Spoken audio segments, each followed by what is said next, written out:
తెలంగాణలో వేగంగా కుప్పకూలిన party BRS అని కేంద్ర మంత్రి కిషన్ రెడ్డి అన్నారు. కేటీఆర్ మూడవసారి అధికారంలోకి వస్తామంటూ కలలు కంటున్నారంటూ కామెంట్ చేశారు. తండ్రి కుమారుల తప్పిదాల కారణంగానే రాష్ట్రానికి నష్టం జరిగిందన్నారు. తెలంగాణలో అత్యంత వేగవంతంగా తక్కువ సమయంలో కొలాప్స్ అవుతున్నటువంటి పార్టీ బీఆర్ఎస్ పార్టీ.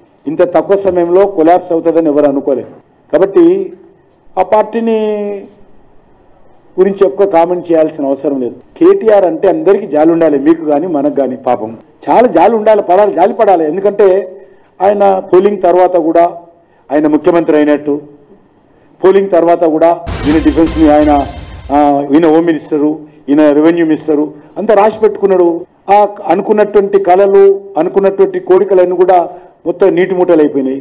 కాబట్టి ఆయన మాట్లాడతాడు. కొద్ది సానుభూతి చూపాలి. మీరు కూడా అట్లా బాధపడితే ఎట్లా? సింపతి చూపించాలి. మనం తండ్రి కొడుకుల తప్పిదాల కారణంగానే తెలంగాణకు నష్టం జరిగింది. తండ్రి కొడుకుల నష్టం కారణంగానే తెలంగాణ ప్రజలు ఈరోజు అనేక రకాలుగా దోపిడీ గురయ్యారు. వాళ్ళ అహంకారం కారణంగానే ఈ తెలంగాణలో ఈరోజు ప్రజాస్వామ్య వ్యవస్థ దెబ్బతిన్నది.